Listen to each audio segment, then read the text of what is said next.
আজ আমার রান্না বান্না কাতলা মাছ দই দিয়ে করেছিলাম একটু অন্যভাবে।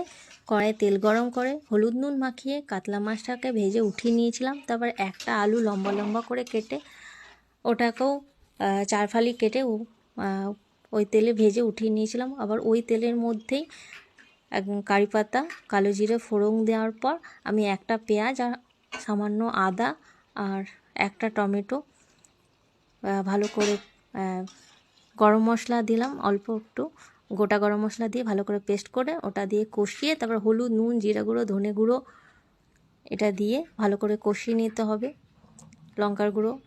আর কষিয়ে নেওয়ার পর একটু দুধ দিয়ে ভালো করে ফুটিয়ে নেওয়ার পর দই আর কাঁচা লঙ্কা পেস্ট করে রেখেছিলাম ওটা দিয়ে আর একটু ফুটিয়ে নেওয়ার পর মাছগুলো দিয়ে দিলাম। আর তারপর ব্যাস নামানোর আগে ধনেপাতা ছড়িয়ে দিলাম। আর এদিকে পটল আলুর পাতলা ঝোল করেছিলাম, হালকা রান্না, আর ডাল করেছিলাম রাঁধুনি শুকনো লঙ্কা ফোড়ন দিয়ে। এই ছিল আজকের আমার মেনু। আপনাদের কেমন লাগলো অবশ্যই জানাবেন। Thank you for watching. সকলে ভালো।